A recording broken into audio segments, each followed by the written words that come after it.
As I have grown older, I think more in terms of centuries, whereas 8 or 9 years ago, I was only talking about decades. And it's so obvious that we are coming to a huge turning point.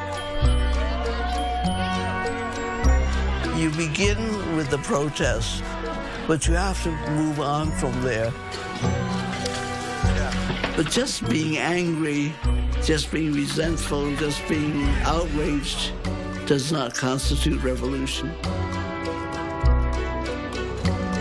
So many institutions of our society need reinventing.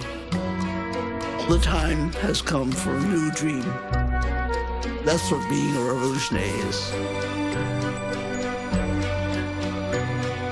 I don't know what the next American Revolution is going to be like, but you might be able to imagine it if your imagination were rich enough.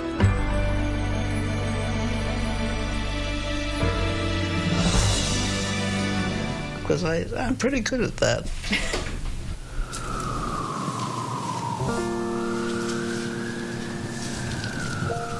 Every time I visit Detroit, I wonder if this will be my last conversation with Grace. Oh dear. It takes so much effort just to get around. On the one hand, I have endured, and on the other hand, I have changed.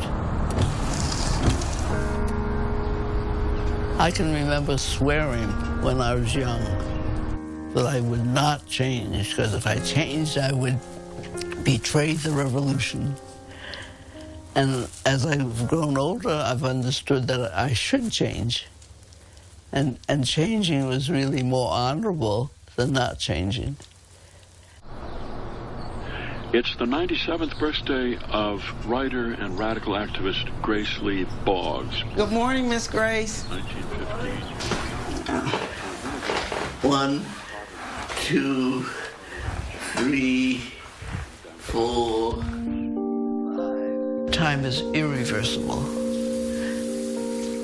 The arrow is pointing forward. We have no idea what the future holds. What's very hard for older people to understand, it's like someone said, you can't practice being president. You can't practice being old, and aging is not for sissies. You don't know how much pride,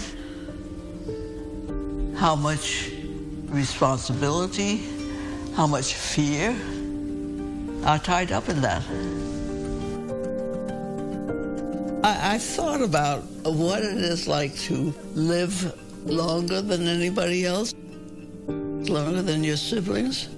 You'd be amazed how alone you feel in the world.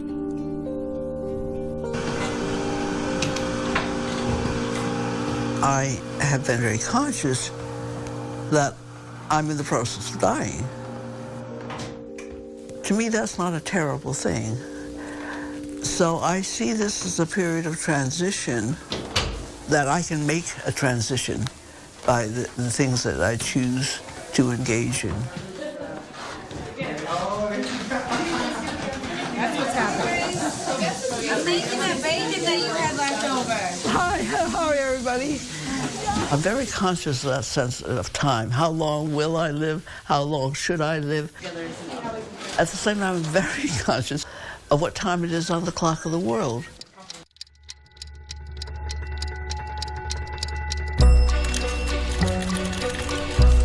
As I have grown older, I think more in terms of centuries, whereas 8 or 9 years ago, I was only talking about decades.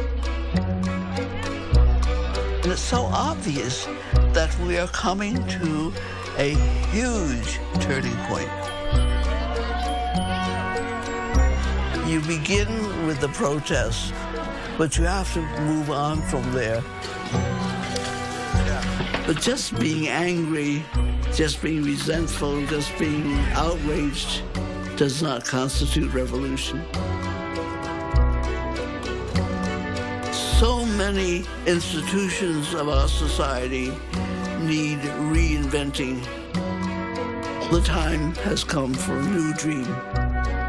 That's what being a revolutionary is. I don't know what the next American Revolution is going to be like, but you might be able to imagine it if your imagination were rich enough.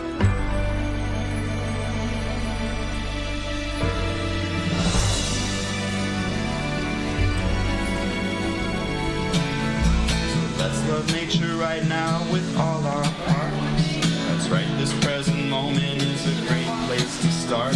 When we are smiling, singing our song, other people hear us and... I was sort of kind of taken by the fact that she was this Chinese American woman in essentially a black community, a black movement.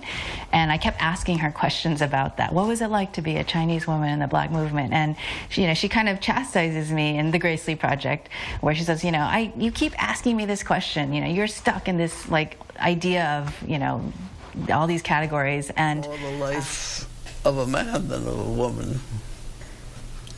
I can't relate to someone who doesn't doubt themselves, is what I'm saying. Or question, did I ever make a mistake? Because your whole thing about self-transformation should require an internal struggle.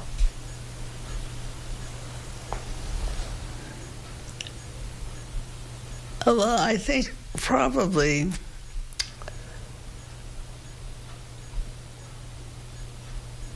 that's the criticism that I should be making of myself, that I should be talking so much about transformation and not experiencing it. I think this encounter will be with me for quite a while. I'll have to sort of internalize it and see what it means to me. It has to be incorporated into who I am and my trajectory. And that will probably happen, because I'm pretty good at that.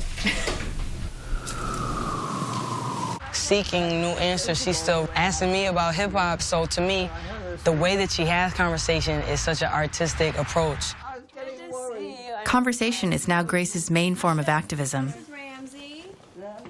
She's constantly inviting people into her home. But it's not just a chat. She pushes everyone to evolve their ideas. You begin to shape the idea of what you mean by quality education, you know, and so people, first of all, everybody who talks about quality education is really talking about how can our people become more like white people and advance in the system. I don't, you know, I beg to differ with you on that. Most people think of ideas as fixed. Ideas have their power because they're not fixed. That once they become fixed, they're already dead. Making a paradigm shift in the educational system. Well, what subject is that technological shift at most evident? Mathematics. No, it's not mathematics. Huh? No, it's not mathematics. I believe it is. No, I don't. That's basically what we're trying to tell our kids to do. You've got to learn mathematics, you've got to learn technology, and so that we can compete on the world market. That becomes part of it, but it doesn't have to be solely that. No, but it's a whole lot of that. Well, it's a whole lot of that. That's what kids are rejecting, and I don't blame them. So we've got to think about, what is education for?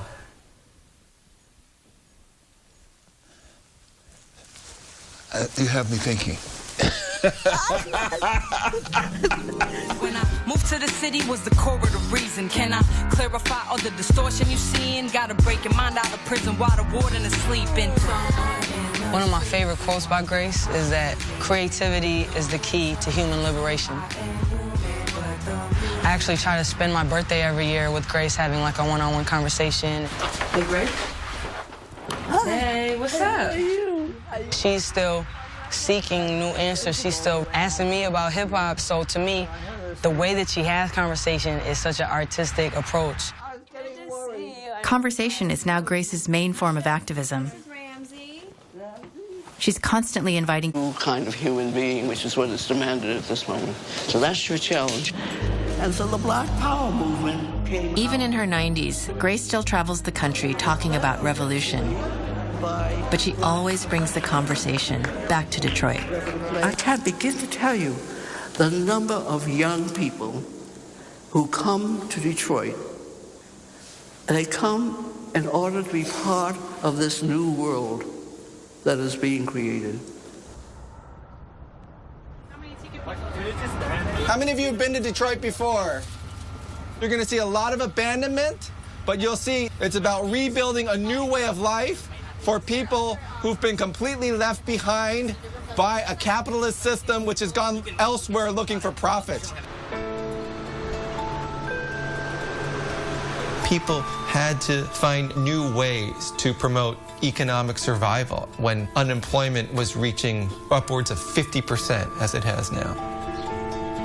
Grace was at the forefront of the movements in Detroit that were developing urban gardens and eventually even bigger urban farms. Most gardeners, I'd say 90% of gardeners don't garden on land they own. They're gardening on vacant lots that are next to their house or across the street. And they painted the tires. To think of gardens as the basis of hope was something that was unthinkable just a few years ago. As Detroit Summer was emerging and they were doing murals and they were doing gardens, the question I was always asking was, what does this have to do with the movement? They're nice projects. I think what I've begun to understand is that individuals who experience and get involved in those projects become leaders, become thinkers, become compassionate people that see themselves as makers of history. 20 years after first volunteering for Detroit Summer, Julia Putnam is planning a school on Detroit's east side, the Boggs Educational Center. So this is the house we saw when we envisioned this place as a school and got really excited about the idea of school as another home. We was really gutted to the point where the possibilities are endless. It starts with imagining the kids in the space and in the community and how it's going to grow more by trial and error than it's going to grow by blueprint. That's always my downfall.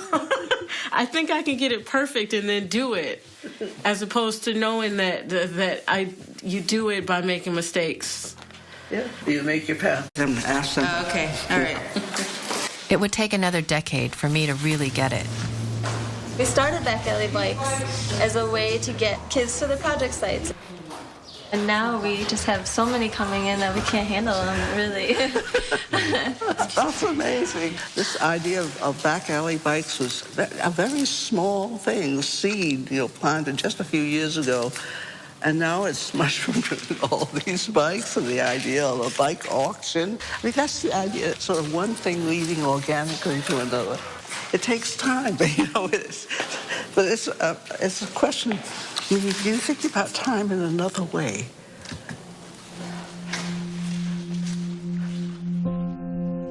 Murder on your street. You do a demonstration in front of a dope house, you can do that. But we were getting to a point where we needed a picket sign inside of our heads and hearts. Sometimes when we're on the ground working in the field, people are up against some really hard condition. How do you prevent yourself from burnout? And how do you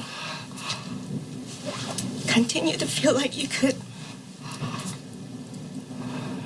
work with folks and continue to motivate them? I stayed involved because I've stayed in one place for the last 55 years. Right and high. Right and high. I think it's because I grew to love Detroit and to feel responsible for Detroit that I was able to grow. And trying one thing after another and trying to learn from everything that I try. That's the only way. I mean, the illusion that there's a quick answer leads to burnout. As Grace struggled, You get a concept of the Messiah, and you expect too much from your leaders. And I think we have to get to that point that we are the leaders we've been looking for.